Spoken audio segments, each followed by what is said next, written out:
নমস্কার। রাজ্যে নতুন সরকার ক্ষমতায় আসার পরেই শিল্পের জোয়ার, বিনিয়োগের জোয়ার আসতে চলেছে। দেখুন, আমরা দেখতে পাচ্ছি যে রাজ্য বিজেপির সভাপতি শ্রমিক ভট্টাচার্য তিনি একাধিক এই যে আ বিভিন্ন যে বণিক সভাগুলো রয়েছে সেখানে তিনি যাচ্ছেন, কথা বলছেন। শুভেন্দু অধিকারী তিনি দিল্লিতে গিয়ে কেন্দ্রীয় অর্থমন্ত্রী কিংবা স্বরাষ্ট্রমন্ত্রী, প্রধানমন্ত্রী থেকে শুরু করে প্রতিরক্ষামন্ত্রী সবার সাথে বৈঠক করেছেন। বিনিয়োগ নিয়েও এক প্রস্ত কথা হয়েছে বলে জানা গিয়েছিল। তিনিও চান যে রাজ্যে বিনিয়োগ হোক, বিপুল পরিমাণ বিনিয়োগ হোক। শ্রমিক ভট্টাচার্য বারবার বলছেন।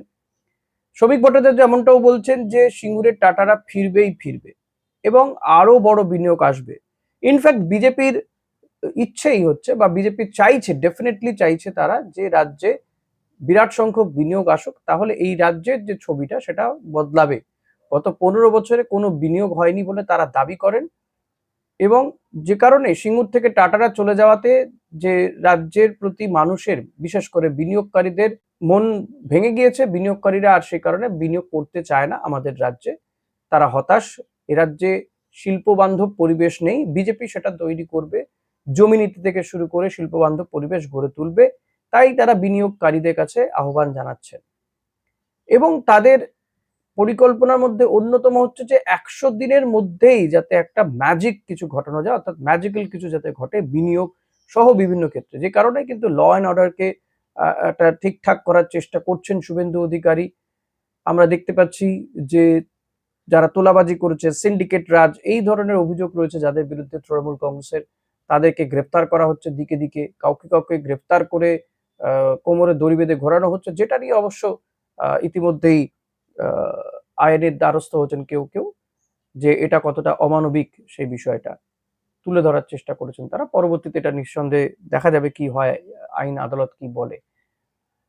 তবে ল অ্যান্ড অর্ডার সিচুয়েশন ঠিক করার চেষ্টা করছে, যে কারণে কেন্দ্রীয় বাহিনীকেও রেখে দেওয়া হয়েছে।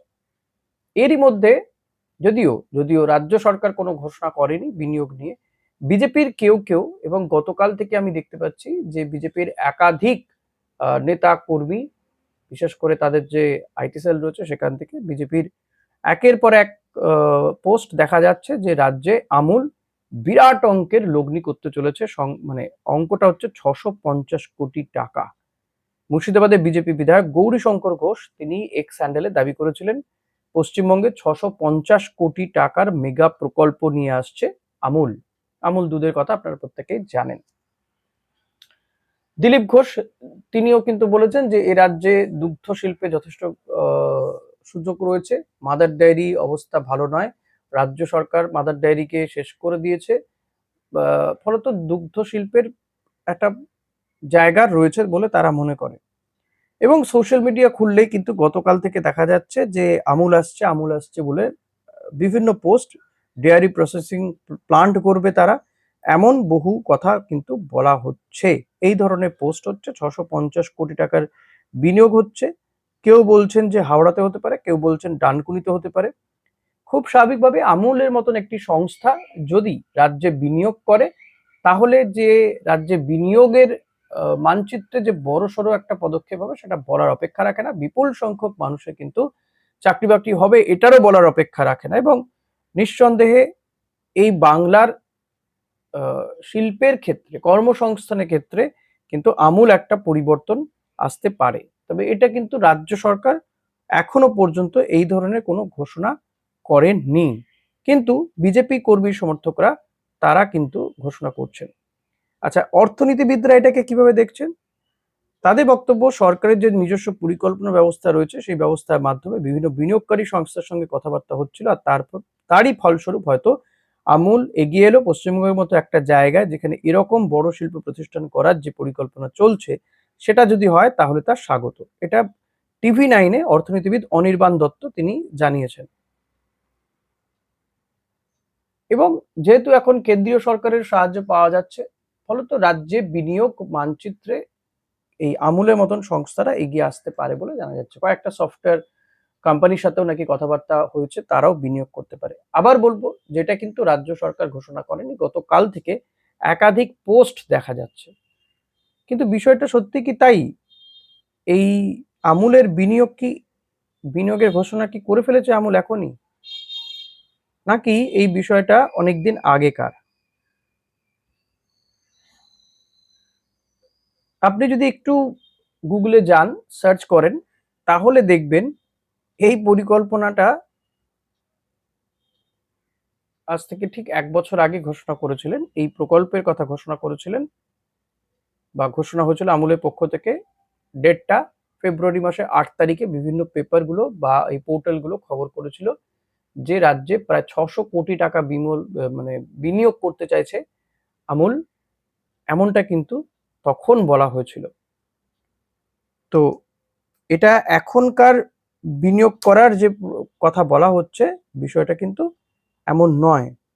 600 থেকে 650 কোটি টাকা বিনিয়োগ করতে চায় আমুল। কেউ কেউ বলেছিল 7 তারিখে, এই খবরটা দিয়েছিল 7ই ফেব্রুয়ারি 2025। কেউ কেউ এটাকেই আবার 8ই ফেব্রুয়ারিও করেছিল খবরটা। এবং তৎকালীন সরকার, অর্থাৎ তখন মুখ্যমন্ত্রী ছিলেন মমতা বন্দ্যোপাধ্যায়, দই সহ দুধ নিয়ে একাধিক প্রোডাক্ট তারা তৈরি করতে চাইছেন। এখানেও বলা হচ্ছে Amul is going to invest 7ই ফেব্রুয়ারি 2025 সালে ওয়েস্ট বেঙ্গল উইথ রোহিত বলে একজন, তিনি পোস্ট করেছিলেন 600 কোটি টাকা Kolkata set up world's largest card manufacturing facility. The new facility will produce 10 lakh kg curd per day, 15 lakh liters milk per day। এটা কিন্তু ঘোষণা হয়েছিল আজ থেকে 1 বছর আগে।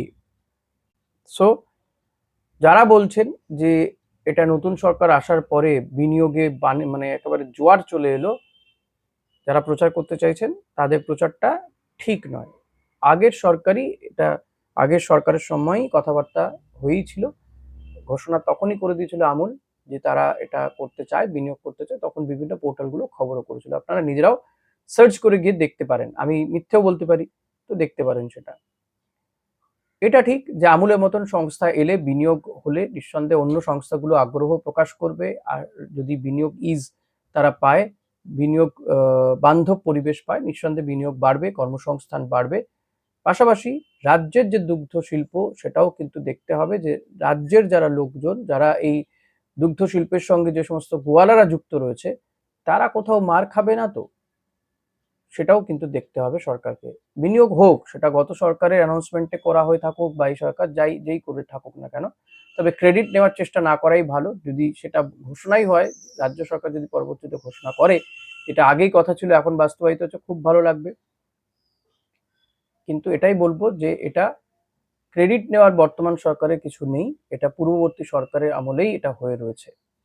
সো এটাই আমার বক্তব্য। এবং যদি সত্যি বিনিয়োগ হয়, সেক্ষেত্রে আমার একটাই বক্তব্য যে রাজ্যের মানুষের স্বার্থ যেন বিঘ্নিত না হয়, রাজ্যের যারা এই দুগ্ধ শিল্পের সঙ্গে যুক্ত তাদের স্বার্থ যেন বিঘ্নিত না হয়, এটা দেখা উচিত বলে আমার মনে হয়। দ্যাটস ইট, আজকে আর কিছু বলার নেই। ভিডিওটা কেমন লাগলো আপনাদের অতি অবশ্যই জানাবেন, সাবস্ক্রাইব করবেন চ্যানেলটা। আর আপনারাও কি মনে করেন যে সত্যিই রাজ্যে বিনিয়োগের প্রয়োজনীয়তা রয়েছে, বিনিয়োগ বান্ধব পরিবেশ গড়ে উঠছে বা আগে ছিল? কমেন্ট করে জানাবেন প্লিজ। Thank you.